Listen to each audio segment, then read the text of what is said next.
ತಾಲೂಕಿನ ರುದ್ರಪಟ್ಟಣ ಗ್ರಾಮದ ಅನುದಾನಿತ ವಿದ್ಯಾಶಂಕರ ಪ್ರೌಢಶಾಲೆ ಮುಖ್ಯ ಶಿಕ್ಷಕರ ರಾಥೋಡ್ ಅಮಾನತು ಖಂಡಿಸಿ ವಿದ್ಯಾರ್ಥಿಗಳು ಶುಕ್ರವಾರ ತರಗತಿ ಬಹಿಷ್ಕರಿಸಿ ಪ್ರತಿಭಟನೆ ನಡೆಸಿದರು. ಶಾಲೆ ಮುಂಭಾಗ ಧರಣಿ ಕುಳಿತ ವಿದ್ಯಾರ್ಥಿಗಳು ತರಗತಿಗೆ ಹಾಜರಾಗದೆ ಪ್ರತಿಭಟನೆ ಆರಂಭಿಸಿದರು. ಮುಖ್ಯ ಶಿಕ್ಷಕರಾಗಿರುವ ರಾಥೋಡ್ ಹಿಂದಿ ಶಿಕ್ಷಕರಾಗಿದ್ದು ಉತ್ತಮ ಬೋಧನೆ ನಡೆಸುತ್ತಾರೆ. ಎಸ್ಎಲ್ಸಿ ವಾರ್ಷಿಕ ಪರೀಕ್ಷೆ ಹತ್ತಿರದಲ್ಲೇ ಇದೆ. ಇದರಿಂದ ಕಲಿಕೆಗೆ ತೊಂದರೆಯಾಗಿದೆ. ಉತ್ತಮವಾಗಿ ಕಾರ್ಯನಿರ್ವಹಿಸುತ್ತಿರುವ ಮುಖ್ಯ ಶಿಕ್ಷಕರ ವಿರುದ್ಧ ಸುಳ್ಳು ಆರೋಪಗಳನ್ನು ಹೊರಿಸಿ ಶಾಲಾ ಆಡಳಿತ ಮಂಡಳಿ ಅವರ ವಿರುದ್ಧ ಕೈಗೂಡಿಸಿರುವ ಅಮಾನತು ಶಿಕ್ಷೆ ಖಂಡನಾರ್ಹವಾಗಿದೆ ಎಂದು ಆಕ್ರೋಶ ವ್ಯಕ್ತಪಡಿಸಿದರು. ಇಸಿಒ ಸದಾಶಿವಪ್ಪ, ಅಕ್ಷರ ದಾಸೋಹ ಅಧಿಕಾರಿ ರಂಗಸ್ವಾಮಿ ಸ್ಥಳಕ್ಕೆ ಧಾವಿಸಿ ವಿದ್ಯಾರ್ಥಿಗಳ ಮನವೊಲಿಸಲು ಮುಂದಾದರು. ಮುಖ್ಯ ಶಿಕ್ಷಕ ರಾಥೋಡ್ ಅವರು ಶಾಲೆಗೆ ಬರುವ ತನಕ ತರಗತಿಗೆ ಹಾಜರಾಗುವುದಿಲ್ಲ ಎಂದು ವಿದ್ಯಾರ್ಥಿಗಳು ಪಟ್ಟು ಹಿಡಿದು ಶಾಲಾ ಆಡಳಿತ ಮಂಡಳಿ ಕಾರ್ಯದರ್ಶಿ ಎಚ್ಎಸ್ ಶಂಕರ್ ವಿರುದ್ಧ ಘೋಷಣೆ ಕೂಗಿದರು. ಉತ್ತಮವಾಗಿ ಕಾರ್ಯನಿರ್ವಹಿಸುತ್ತಿದ್ದ ನಮ್ಮ ನೆಚ್ಚಿನ ಶಿಕ್ಷಕರನ್ನು ಅಮಾನತುಗೊಳಿಸಿರುವುದು ಸಮಂಜಸವಲ್ಲ. ಇದು ದುರುದ್ದೇಶಪೂರ್ವಕವಾಗಿ ನಡೆದಿದೆ. ಮುಖ್ಯ ಶಿಕ್ಷಕರ ವಿರುದ್ಧ ಮಾಡಿರುವ ಎಲ್ಲ ಆಪಾದನೆಗಳು ಸತ್ಯಕ್ಕೆ ದೂರವಾಗಿವೆ. ಇದು ಆಡಳಿತ ಮಂಡಳಿಯ ಶಂಕರ್ ಅವರ ಏಕಪಕ್ಷೀಯ ನಿರ್ಧಾರವಾಗಿದೆ. ಮುಖ್ಯ ಶಿಕ್ಷಕರನ್ನು ಸೇವೆಯಲ್ಲಿ ಮುಂದುವರಿಸಬೇಕು. ಇಲ್ಲವಾದರೆ ಶಾಲೆಯ ಎಲ್ಲ ವಿದ್ಯಾರ್ಥಿಗಳು ತರಗತಿಗೆ ಹೋಗುವುದಿಲ್ಲ, ಬದಲಾಗಿ ಬೇರೆ ಶಾಲೆಗೆ ಸೇರಿಕೊಳ್ಳಬೇಕಾಗುತ್ತದೆ ಎಂದು ಆಕ್ರೋಶ ವ್ಯಕ್ತಪಡಿಸಿದರು. ಶಾಲಾ ಆಡಳಿತ ಮಂಡಳಿ ಕಾರ್ಯದರ್ಶಿ ಎಚ್ಎಸ್ ಶಂಕರ್ ಮಾತನಾಡಿ, ಮುಖ್ಯ ಶಿಕ್ಷಕ ರಾಥೋಡ್ ತಮ್ಮ ಕರ್ತವ್ಯ ನಿರ್ವಹಣೆ ಮರೆತು ಒಂದು ರಾಜಕೀಯ ಪಕ್ಷದ ಏಜೆಂಟ್ ಆಗಿ ಕೆಲಸ ಮಾಡುತ್ತಿದ್ದಾರೆ. ಸಮಯ ಪಾಲನೆ ಸಹ ಮಾಡದೆ ಅಶಿಸ್ತಿನಿಂದ ವರ್ತಿಸುತ್ತಿದ್ದಾರೆ. ವಿದ್ಯಾರ್ಥಿಗಳ ಶಾಲಾ ಶುಲ್ಕ ಪಾವತಿಸದೆ ದುರುಪಯೋಗಪಡಿಸಿಕೊಂಡಿದ್ದಾರೆ.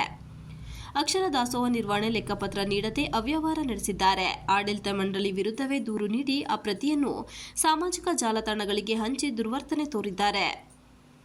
ಆಡಳಿತ ಮಂಡಳಿ ನೋಟಿಸ್ ನೀಡಿದರೂ ಸಮಂಜಸ ಉತ್ತರ ನೀಡುತ್ತಿಲ್ಲ. ಈಗ ನನ್ನ ವಿರುದ್ಧ ಕೆಲವು ವಿದ್ಯಾರ್ಥಿಗಳನ್ನು ಎತ್ತಿಕಟ್ಟಿ ಪ್ರತಿಭಟನೆ ನಡೆಸುವ ಪಿತೂರಿ ಹೂಡಿದ್ದಾರೆ. ಈ ಬಗ್ಗೆ ಸೂಕ್ತ ತನಿಖೆ ನಡೆಸಿ ಮುಖ್ಯ ಶಿಕ್ಷಕರ ವಿರುದ್ಧ ಕ್ರಮ ಜರುಗಿಸುವಂತೆ ಸಂಬಂಧಿಸಿದ ಇಲಾಖೆಗಳಿಗೆ ದೂರು ನೀಡಲಾಗಿದೆ ಎಂದು ಹೇಳಿದರು. ಆಡಳಿತ ಮಂಡಳಿ ಮತ್ತು ಶಿಕ್ಷಕರ ನಡುವೆ ನಡೆಯುತ್ತಿರುವ ವಿಷಯಗಳಿಂದ ಮಕ್ಕಳ ಶೈಕ್ಷಣಿಕ ಬೆಳವಣಿಗೆಗೆ ತೊಂದರೆ ಆಗಬಾರದು. ನಾನು ಕೂಡ ಮಕ್ಕಳ ಮನವೊಲಿಸಲು ಪ್ರಯತ್ನಿಸಿದ್ದೆ, ಪ್ರಯೋಜನ ಆಗಲಿಲ್ಲ. ಈ ಕುರಿತು ಶಿಕ್ಷಣಾಧಿಕಾರಿಗಳಿಗೆ ವರದಿ ಸಲ್ಲಿಸಲಾಗುವುದು ಎಂದು ಅಕ್ಷರ ದಾಸೋಹ ಅಧಿಕಾರಿ ರಂಗಸ್ವಾಮಿ ತಿಳಿಸಿದರು. ಆಡಳಿತ ಮಂಡಳಿ ಮುಖ್ಯ ಶಿಕ್ಷಕರ ನಡುವೆ ನಡೆಯುತ್ತಿರುವ ಘರ್ಷಣೆಗೆ ಮಕ್ಕಳು ಬಲಿಯಾಗಬಾರದು. ಎಸ್ಎಲ್ಸಿ ಪರೀಕ್ಷೆ ಇನ್ನೇನು ಕೆಲವೇ ವಾರಗಳು ಬಾಕಿ ಇದೆ. ಈ ಹಂತದಲ್ಲಿ ವಿದ್ಯಾರ್ಥಿಗಳಿಗೆ ಪಾಠ ಪ್ರವಚನಗಳಿಗೆ ತೊಂದರೆ ಆಗದಂತೆ ಸಂಬಂಧಪಟ್ಟ ಅಧಿಕಾರಿಗಳು ಗಮನ ಹರಿಸಬೇಕೆಂದು ಮಾಜಿ ಗ್ರಾಮ ಪಂಚಾಯಿತಿ ಸದಸ್ಯ ಗೋವಿಂದೇಗೌಡ ತಿಳಿಸಿದರು. ನನ್ನ ವಿರುದ್ಧ ಆಡಳಿತ ಮಂಡಳಿ ವಜಾ ಮಾಡಿ ಅಂತ ಊರಿನವ್ರು ಹೇಳಿದ್ಮೇಲೆ ಊರಿನವರು ಸ್ಟ್ರೈಕ್ ಮಾಡೋ ಅವಶ್ಯಕತೆ ಇಲ್ಲ.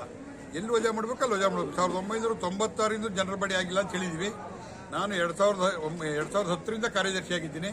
ಕಾರ್ಯದರ್ಶಿ ಅಂದಿನಿಂದ ಇವತ್ತಿನವರೆಗೆ ನಾನು ಸ್ಕೂಲಿನ ಎಲ್ಲ ಮೂಲಭೂತ ಸೌಕರ್ಯಗಳನ್ನು ಸಾರ್ವಜನಿಕರ ಸಹಕಾರದಿಂದ ನೆರವೇರಿಸಿದ್ದೀನಿ. ಸುತ್ತಮುತ್ತ ಯಾವುದೇ ದುರುಪಯೋಗ ಆಗಿಲ್ಲ, ಯಾವುದೇ ದುಡ್ಡು ತಿಂದಿಲ್ಲ. ಮುಖ್ಯ ಶಿಕ್ಷಕ ಅಕ್ಷರದಾಸೋಹವನ್ನು ಸರಿಯಾಗಿ ನಿರ್ವಹಿಸದಿರುವುದರಿಂದ ಅಕ್ಷರದಾಸೋಹಕ್ಕೂ ಸಹ ಕಂಪ್ಲೇಂಟ್ ಕೊಟ್ಟಿದ್ದೇನೆ. ಪಿಒಗೂ ಕೊಟ್ಟಿದ್ದೇನೆ, ಇಡಿಪಿಗೆ ಕೊಟ್ಟಿದ್ದೇನೆ, ಜೆಡಿಯವ್ರಿಗೂ ಕೊಟ್ಟಿದ್ದೇನೆ. ನಾನು ಅವನ ವಿರುದ್ಧ ಮಾಡಿ ಅವನನ್ನು ಈಗಾಗಲೇ ಸಸ್ಪೆಂಡು ಸಹ ಮಾಡಿದ್ದೇವೆ.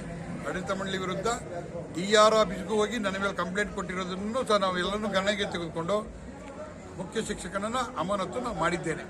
ಆಡಳಿತ ಮಂಡಳಿ ನಿರ್ಣಯವನ್ನು ಮಾಡಿ ಆಡಳಿತ ಮಂಡಳಿ ಎಲ್ಲ ಸಭೆಯನ್ನು ಕರೆದು ನಿರ್ಣಯವನ್ನು ಮಾಡಿ ಸಸ್ಪೆಂಡ್ ಮಾಡಿದ್ದೇನೆ.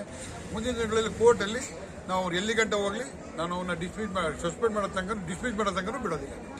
Virupaksha, PB, TV 46 Malenadu news, Arakalagudu.